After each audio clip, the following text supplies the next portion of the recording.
Why am I drilling into the head of a Goomba? That's a very good question. We have a diorama to make.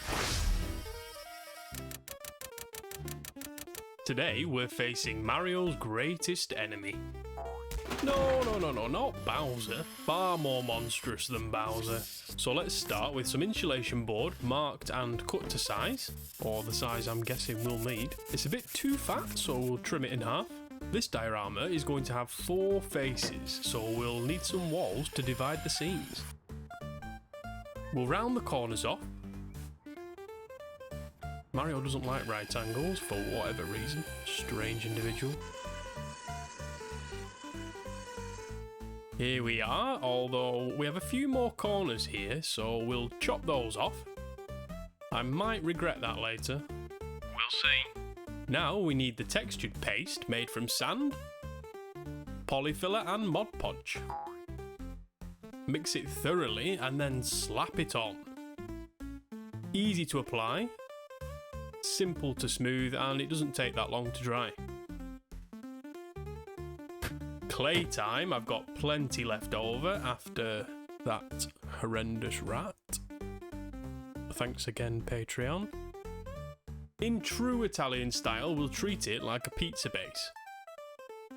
Rolling pin and flatten it out. Look at that! Flawless execution. 3 attempts later. We'll smooth it out and trim the edges before we fix the walls together with the devil's glue gun. Do they really need to get as hot as they do? Does hot glue stick to clay? No idea. But we'll find out. Can't have a Mario diorama, or Mario anything, without pipes. Everything that we add to one scene will have to be copied to the other 3. Trim in some crude looking grass. I say we'll neaten that up later, but I know we won't.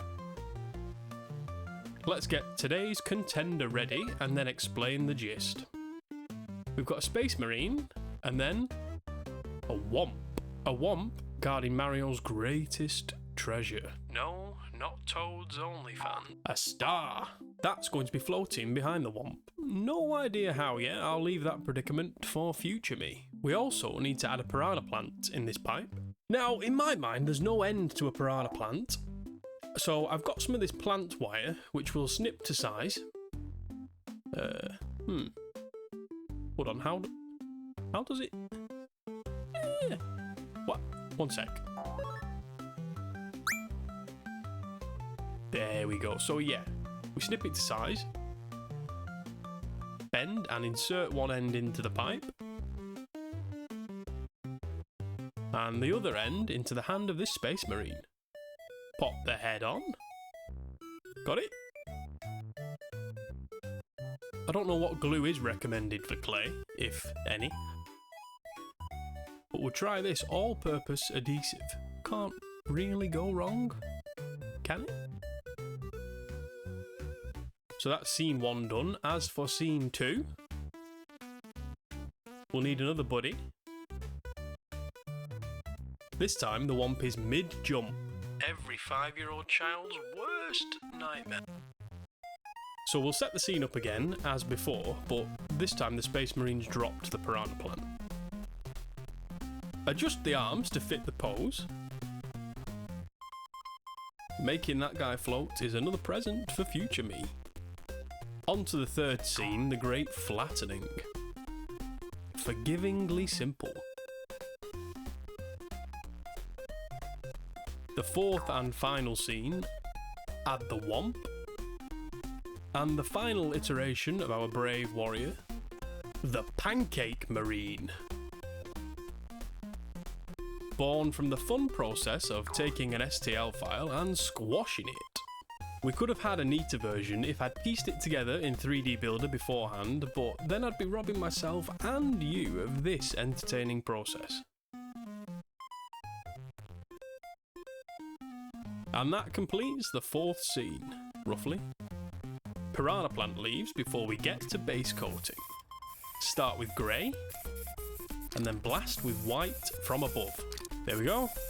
Easy peasy. And now, this terrible gift from my previous self for making a Whomp fly. I found this steel wire which I'm hoping will do just the job. Snip to size. Now to probe the rear of this Whomp.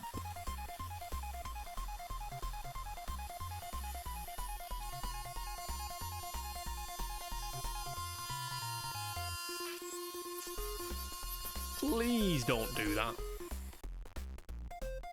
Insert the wire for a test run. That will have to do because it's all we've got.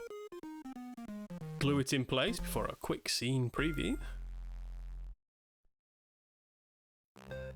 Nothing really out of the ordinary for these Goombas, beyond the brain hemorrhage, just classic Goomba colours. A bone white body, and dark brown feet. Next, for the Whomp, I've got this sponge brush which I'll tear a few chunks out of so that when we use it to apply the paint, it's in a less even fashion. Dab most of the paint off on a tissue, and prod the Whomp relentlessly with a dark grey, and then again with a progressively lighter grey. Black for the deep dark mouth. Same again for the eyes. Red for the tongue. Hold on, am I painting the one that's going to be face down? I am! Dear God. You idiot! Red for the pupils and clean white for the teeth. Looking good, boys. Most of you. On to the base, we'll use the airbrush for some of this.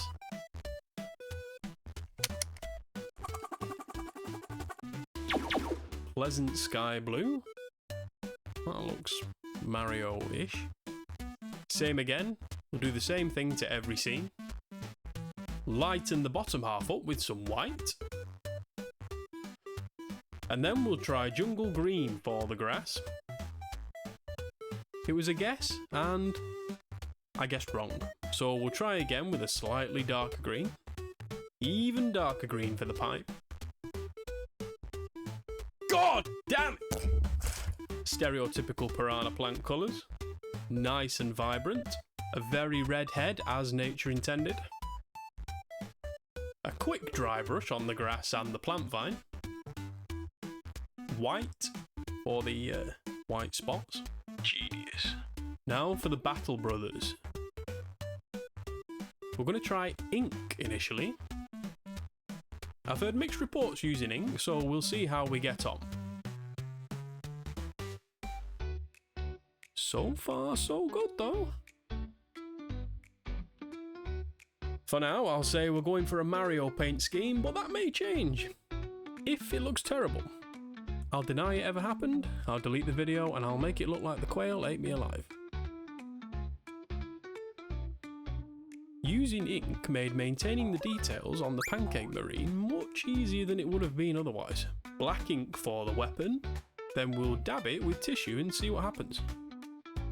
I can confirm we've committed to the Mario colour scheme. We'll do the layers on the power armour with a sponge.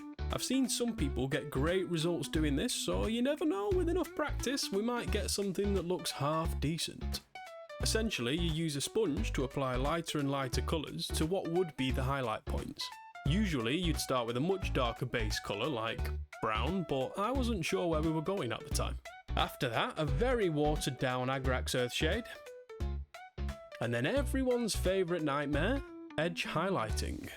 Here's a tip, just to expel some rage during this process, I'll add some random battle damage. And there we go, 30% Mario, 69% charity shop action figure, and 1% Grimdark.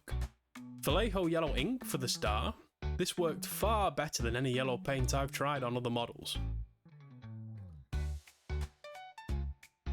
For the ground level on the base, just some craft paint mixed together until we got Mario Earth. Looking a bit empty, so we'll add some clouds and bushes. You can't beat the simplicity of a Mario cloud. You know, this has actually been quite therapeutic compared to the previous video, touching a mangy rat for 2 weeks. As everyone knows, a Mario bush is just half a Mario cloud. Are you sure about that? So we'll cut this in half, paint it green, and then pop them in place. We'll use the same wire as we used for the Whomp to make the floating stars. So yes, that requires another rear end probe. I'm sure I just felt that star smile. Heretic. Feed the wire through, snip to size, insert it into the back of our plucky little friends. Now for the Goomba brain blowout, we won't take this too far. It's time for the patented gruesome gore technique of mixing red with UV resin, and then curing it with the torch until it's gloopy, before slopping it on, and then curing completely.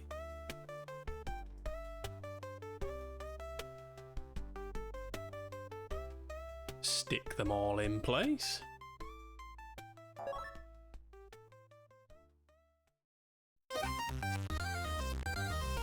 In the grim darkness of the 41st millennium, a space marine found himself lost in a conundrum. With a Whompaint slipped reality that bent into a naked world, his fate to defend. Oh, in a pixelated land so bizarre, fighting Goombas jumping high and far. With his bolter and his power sword, a space marine on a quest never bored.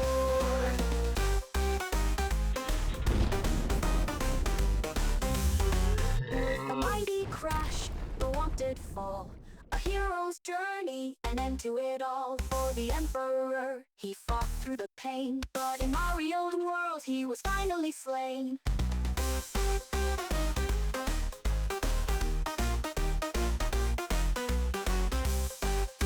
There's now a couple of ways to support this channel. We've got Patreon for sneak peeks, bonus content, voting, and the nest, as well as some original music that you'll hear in these videos.